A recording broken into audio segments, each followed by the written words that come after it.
we're ready.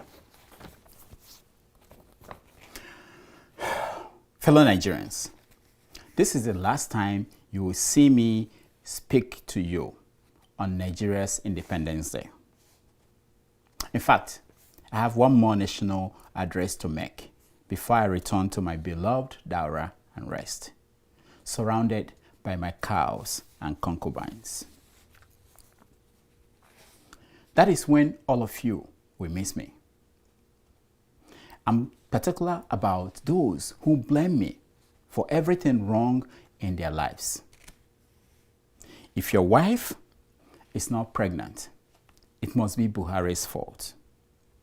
If your child fails WAEC and JAMB, Buhari's refusal to share his long neck with your child caused it. If your wife's soup is not sweet, Buhari must have added excess salt into the pot while you were tweeting.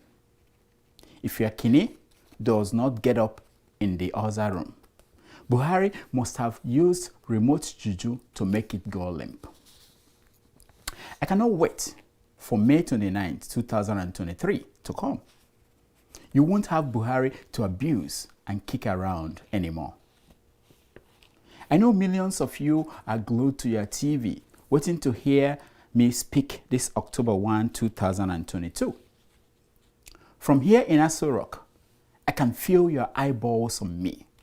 They are as intense and evil as those of APC's vice presidential candidate, Kashim Shettima, on Labour Party's presidential candidate, Peter Obi, during the signing of the peace accord in Abuja yesterday. Oh yes, you think I did not see it? Or the intense gaze that my wife, Aisha, gave me whenever I sent her back to the kitchen where she belongs. I did that again yesterday when she came home after apologizing to Nigerians at a public lecture for the so-called hardship you all have suffered under my government. She wouldn't have made that blunder and embarrassed herself if she had stayed in the kitchen. Do you agree? Who cares if you do or not? From the look of your eyes, you want to hear new policies I will lay out today that will move our great nation forward. You want to know how much of my new projects will go to those who gave me 97% of the votes compared to those who gave me 5%. You want to hear a new declaration I will make about who owns oil blocks, the Nigerian waterways, the upcoming Nigerian national airline, and all the important issues around ownership in Nigeria. Who am I kidding? None of you cares about what I say today. Not even my family, my ministers, or the people in my inner circle that I have worked hard to improve their lives in the last 7 years. You all have moved on. I noticed that at the United Nations General Assembly in New York City. Very few of you came around to see me and ask for one favor or another. Not even the noisy and inquisitive and rude New York-based Nigerian journalists were interested in interviewing me, especially that stupid Dr. Damages. I guess you all now see me as a lame duck president. You have moved on. Some of you are on the streets of Nigeria, Toronto, New York City, and Johannesburg, being obedient. Some of you are in London, resting, while some of you are in Dubai, schooling. I don't want to bother you all with a long speech. Not today, and definitely not tomorrow. Never, ever. Let me just say this. I'm happy that as a result of my presidency, for better or for worse, more Nigerians today appear to believe in the possibilities of Nigeria than 8 years ago. I take the credit. The man who swore in a This Day newspaper interview in 1997 that he did not believe in one Nigeria is now answering Mr. President whenever he manages to appear in public without falling asleep. As for those who used to debate whether I was Jubril from Sudan or Abdul from Niger, they have replaced their social media profile pictures. It used to be that of their Kenya-loving hero. Now, it is that of a bride who came out of a Pandora's box. To all those profound changes happening despite the numerous financial, security, and political challenges we face today, it is a testament to my accomplishments.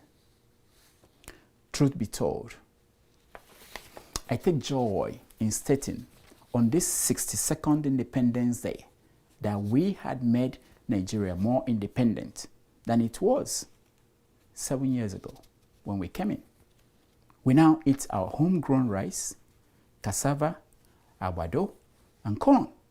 Very soon, we will power our cars with homegrown petrol from Dangote. Our well-fed school children are already using pencils made in Nigeria, thanks to my friend Obunnayono.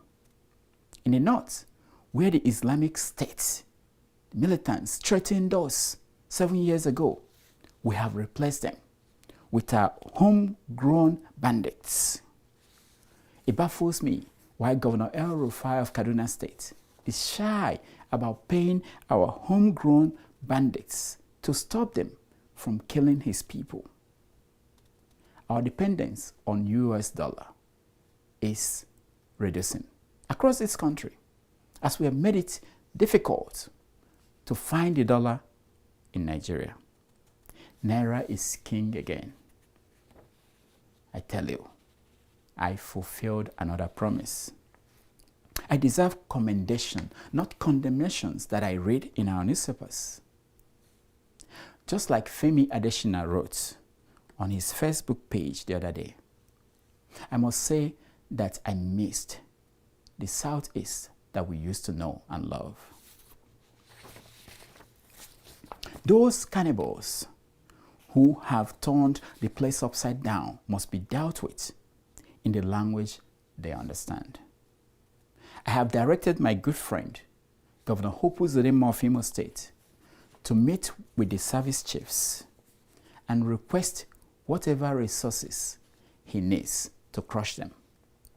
The Southeast used to be a playground for generals after the war. Some of us got our first girlfriends and wives there. We must not allow the region to be reduced to an out-of-control zoo where animals run around without control. Emeki Hiodia was right. Those destroying our beloved Southeast are saboteurs. Finally, I assure you, we have made significant progress. If you have not seen any improvement where you live, it must be because you are busy tweeting on WhatsApp, making Indomie on Instagram, and schooling on social media. Go outside and smell the sweet scent of the hibiscus flower brought to you by the Buhari Oshibajo Change 2015 campaign. I know they don't teach you history anymore, but don't ever forget where the change started. Even though most of you are not watching,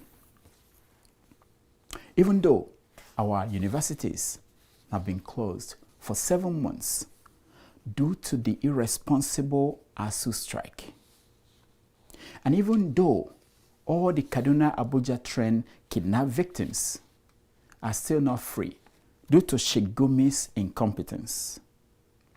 I want to assure you that the future of Nigeria is very bright. On this beautiful October 1, all that I ask you to do is to trust and obey.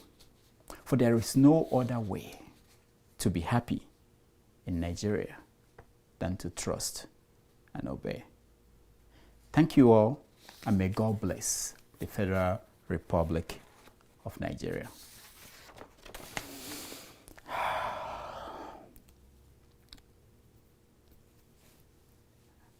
Femi, how did I do? Good? Good? Do you think he will like it? You think Baba will like it?